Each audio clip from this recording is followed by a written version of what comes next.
وسلام علی عباده الذین اصطفیٰ اما بعد فاعوذ باللہ من الشیطان الرجیم بسم اللہ الرحمن الرحیم۔ معزز محترم محتشم سامعین حضرات،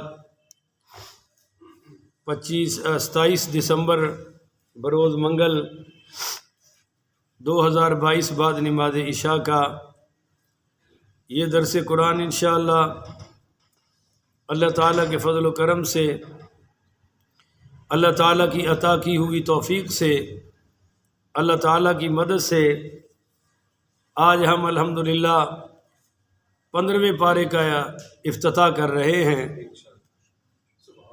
ذالک فضل اللہ یؤتی من یشاء، اور سورہ بنی اسرائیل کا آج یہ ابتدائیہ ہے۔ کل سے انشاءاللہ ہم باقاعدہ تفسیر میں داخل ہو جائیں گے انشاءاللہ۔ آپ دعا فرمائیے اللہ کریم مجھے شرح صدر کے ساتھ حق سچ بیان کرنے کی توفیق عطا فرمائے، اور اللہ تعالی ہم سب کو عمل والی باتوں پر عمل پیرا ہونے کی توفیق عطا فرمائے۔ ترتیب مصحف کے لحاظ سے سورہ بنی اسرائیل 17 نمبر ہے۔ ترتیب مصحف کے لحاظ سے سورہ بنی اسرائیل کا 17 نمبر ہے، 17ویں نمبر پر آ رہی ہے، اور ترتیب نزولی کے اعتبار سے یہ 49ویں نمبر پر ہے۔ نزول کے اعتبار سے اس کا نمبر 49 ہے، اور ترتیب مصحفی کے لحاظ سے اس کا نمبر 17 ہے جی۔ اور اس صورت میں 12 رکوع ہیں اور 111 اس کی آیات ہیں، 533 اس کے کلمات ہیں، اور 3460 اس کے حروف ہیں سورہ بنی اسرائیل کے۔ اسے سورہ بنی اسرائیل کیوں کہتے ہیں؟ اسراء کہنے کی وجہ یہ ہے کہ پہلی آیت میں رسول پاک صلی اللہ علیہ وآلہ وسلم کا معجزہ معراج بیان کیا گیا ہے، اور اسی کو اسراء بھی کہتے ہیں۔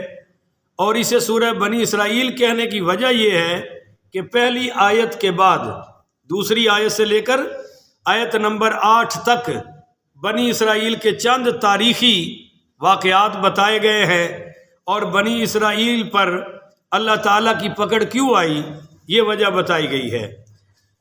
اچھا جی، یہ صورت بھی مکی ہے، مگر اس کی بعض آیات کے بارے میں علماء کا قول ہے کہ وہ مدنی ہیں، مگر بہرحال آفٹر آل یہ پوری صورت مکی کہلاتی ہے۔ اچھا جی، اس صورت کی فضیلت کیا ہے؟ تو ام المومنین سیدہ طیبہ طاہرہ عائشہ صدیقہ بنت صدیق رضی اللہ تعالی عنہا سے مروی ہے کہ سرکار دو عالم صلی اللہ علیہ وآلہ وسلم ہر رات سونے سے پہلے سورہ بنی اسرائیل اور سورہ زمر کی تلاوت فرمایا کرتے تھے ہر رات، اور دیگر صورتیں بھی پڑھنے کا معمول تھا، پر یہ بھی آپ پڑھا کرتے تھے جی۔ اب آتے ہیں اس کے مضامین کی طرف۔ تو اس میں پہلا مضمون اور مرکزی مضمون تو معراج مصطفیٰ ہے صلی اللہ علیہ وآلہ وسلم۔ جب ہم کل سے تفسیر شروع کریں گے انشاءاللہ تو پھر معراج پہ کو 3-4 دن درس جاری رہے گا انشاءاللہ۔ اچھا جی، پہلا مرکزی مضمون تو معراج مصطفیٰ ہے۔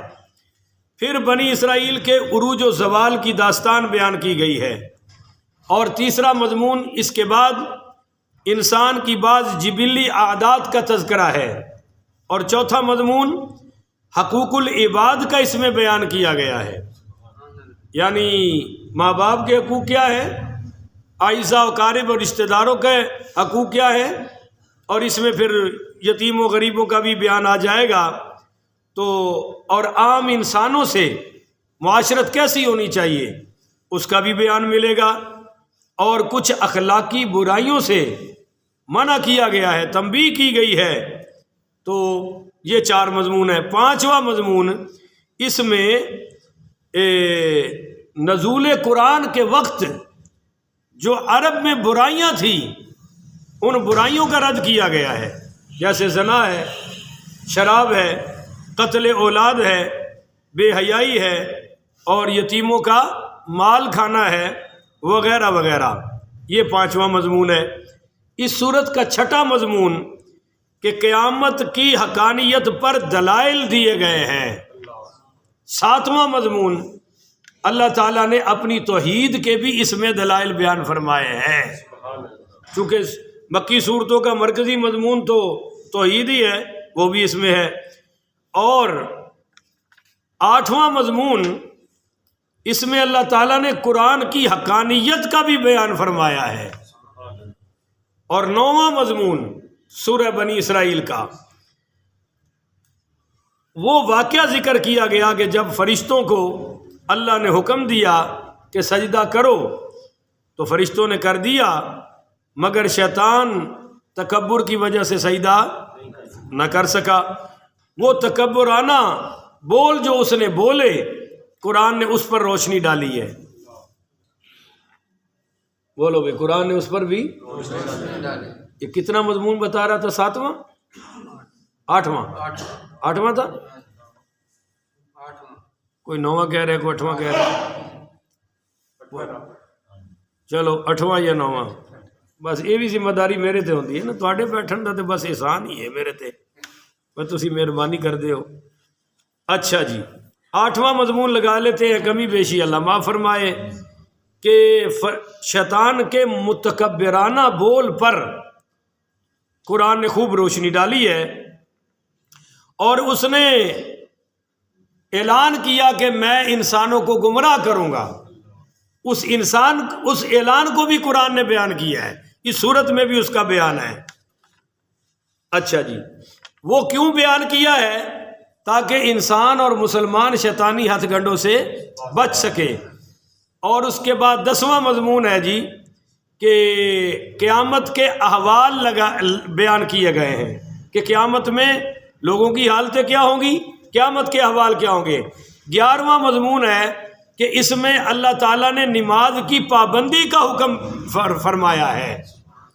اور 12واں مضمون پھر وہ سوالات ذکر کیے گئے ہیں جو منکرین کی طرف سے رسالت مآب صلی اللہ علیہ وسلم پر وارد کیے گئے، جو منکرین نبوت، منکرین مصطفیٰ صلی اللہ علیہ وآلہ وسلم حضور پر اپنے گستاخانہ بے باکانہ سوالات کیا کرتے تھے، ان سوالات کا بھی رد کیا ہے۔ یہ کتنے مضمون؟ 12 بتا دیے۔ اب 13واں مضمون اس میں یہ ہے کہ اس صورت کے آخر پر جب ہم پہنچیں گے تو حضرت موسیٰ علیہ الصلاۃ والسلام کی تبلیغی کوششوں کا بیان کیا گیا ہے۔ یہ 13واں مضمون ہے۔ اور 14واں پھر سمجھ لیں کہ اس کا اختتام اللہ تعالیٰ نے پھر اپنی توحید پر کیا ہے۔ تو یہ تقریباً کم و بیش 13 مضامین ہیں جو اس سورہ بنی اسرائیل میں اللہ تعالیٰ نے بیان فرمائے ہیں۔ سورۃ النحل سے اس کا جوڑ بھی ہے کہ سورۃ النحل میں توحید کا بیان ہوا ہے، تو اس سورہ بنی اسرائیل میں بھی توحید کا بیان ہوا ہے۔ سورۃ النحل میں اللہ تعالیٰ نے قرآن کی حقانیت کو بیان کیا ہے، تو اس سورہ بنی اسرائیل میں بھی اللہ نے قرآن کی حقانیت کا بیان فرمایا ہے۔ اور سورہ نحل میں اللہ تعالیٰ نے قتل اولاد کے گناہ کی سنگینی کو بیان کیا ہے، اور اس صورت میں بھی اللہ تعالیٰ نے قتل اولاد کی سنگینی کا بیان فرمایا ہے۔ سورۃ النحل میں اکل حلال یعنی حلال کھانے کا حکم دیا گیا ہے، تو سورہ بنی اسرائیل میں بھی حلال کھانے کا اللہ تعالیٰ نے بیان فرمایا ہے۔ ان کو نیچے بٹھاؤ بھائی، بیٹھو بیٹا۔ اچھا جی، سورۃ النحل میں بنی اسرائیل کا اجمالی ذکر ہے، اور سورہ بنی اسرائیل میں تھوڑا سا تفصیلی ذکر ہے۔ سورۃ النحل میں بھی قیامت کا ذکر ہے، سورہ بنی اسرائیل میں بھی قیامت کا ذکر ہے۔ سورۃ النحل میں بھی عظمت قرآن ہے، اور سورہ بنی اسرائیل میں بھی عظمت قرآن ہے۔ سورۃ النحل میں اللہ نے اپنی توحید کے دلائل بیان کیے ہیں، سورہ بنی اسرائیل میں بھی اللہ نے اپنی توحید اور وحدانیت کے دلائل بیان فرمائے ہیں۔ سورۃ النحل کا جو اختتام ہے اس پر اللہ نے بتایا کہ اے میرے محبوب آپ صبر کیجئے، بولو جی آپ وَلَئِن صَبَرْتُمْ لَهُوَ خَيْرٌ لِّلصَّابِرِينَ وَاصْبِرْ وَمَا صَبْرُكَ إِلَّا بِاللَّهِ وَلَا تَحْزَنْ عَلَيْهِمْ وَلَا تَكُ فِي ضَيْقٍ مِّمَّا يَمْكُرُونَ إِنَّ اللَّهَ مَعَ الَّذِينَ اتَّقَوْا وَالَّذِينَ هُم مُحْسِنُونَ۔ تو اللہ تعالیٰ نے سورۃ النحل کے اینڈ پر صبر کا بیان کیا ہے، اور سورہ بنی اسرائیل میں کی ابتدا میں اس صبر کی جزا کا بیان فرمایا ہے کہ آپ نے جو صبر کیا نا اس کی جزا یہ ہے کہ ہم آپ کو معراج عطا فرما رہے ہیں۔ سورہ نحل کے اینڈ پر اللہ نے فرمایا کہ میں متقی ان اللہ مع الذین اتقوا والذین هم محسنون، کہ میں احسان کرنے والوں اور تقوی کرنے والوں کے ساتھ ہوں۔ اور سورہ بنی اسرائیل کی پہلی آیت میں بتا دیا کہ سید الانبیاء سید المتقین ہیں، ان کی شان دیکھو کیا ہے، ان کا مقام دیکھو کیا ہے، ان کا رتبہ دیکھو کیا ہے۔ اب جو غلام ان کے پیچھے چلیں گے ان کو بھی اللہ مقامات اور عزتیں اور بلندی عطا فرمائے گا۔ ایک نقطہ عطا کروں اور اس پر پھر بیان ختم کروں، بڑی قیمتی توجہ چاہیے آپ کی۔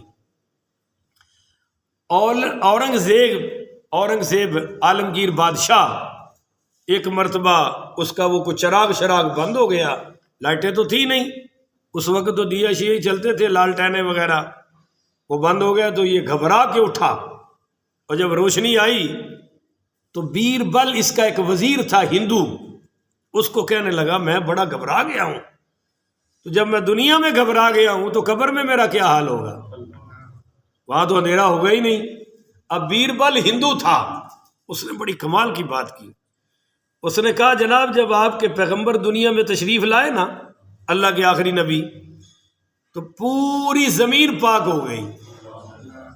نہیں سمجھے آپ؟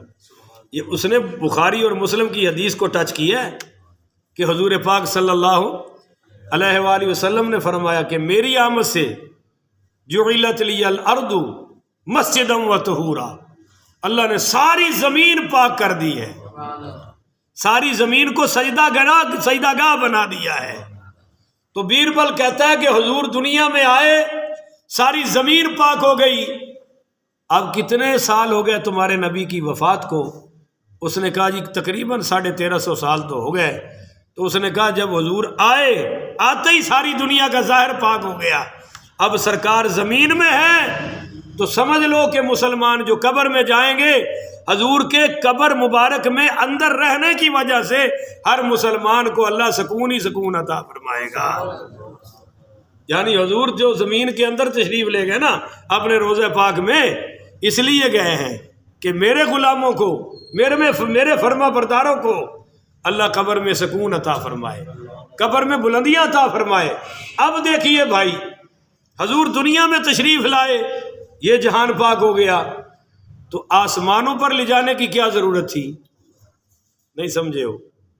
آسمانوں پر لے جانے کی کیا ضرورت تھی؟ یا چلو ایسے کرو، مسجد اقصی میں کیوں لے گئے؟ اللہ تعالیٰ مسجد اقصی میں اس لیے لے گیا کہ بتا دیا کہ کعبہ کا امام بھی یہ ہے، اقصی کا امام بھی یہ ہے، بیت المقدس کا امام بھی یہ ہے۔ پر ان کو یہ تھا کہ وہ تو حضرت موسیٰ ہے، بنی اسرائیل کے انبیاء ہیں، تو اللہ نے پیچھے سارے نبی کھڑے کر دیے کہ دیکھو یہ تمہارے جو امام ہیں یہ ان کے بھی امام ہیں۔ تو برکتیں تو اس زمین پر ظاہر ہوئی، اندر ظاہر ہوئی، اوپر لے جایا گیا اور انبیاء سے ملایا گیا، تاکہ ہر جہان پر واضح کر دیا جائے کہ زمین سے لے کے عرش اولا تک اب سب کا نبی صرف محمد مصطفیٰ ہے، ان کے بعد کوئی نبی اور رسول نہیں ہے۔ تو یہ سارے مضامین کل سے انشاءاللہ شروع ہو جائیں گے۔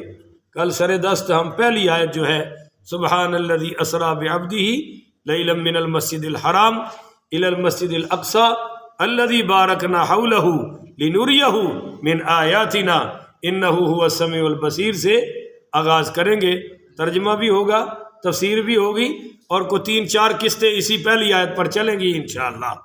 اللہ تعالیٰ سے دعا ہے اللہ حق سچ بیان کرنے کی توفیق عطا فرمائے، اللہ تعالیٰ حق سچ سننے کی بھی توفیق عطا فرمائے، آمین۔ آخر ودعوانا ان الحمدللہ رب العالمین۔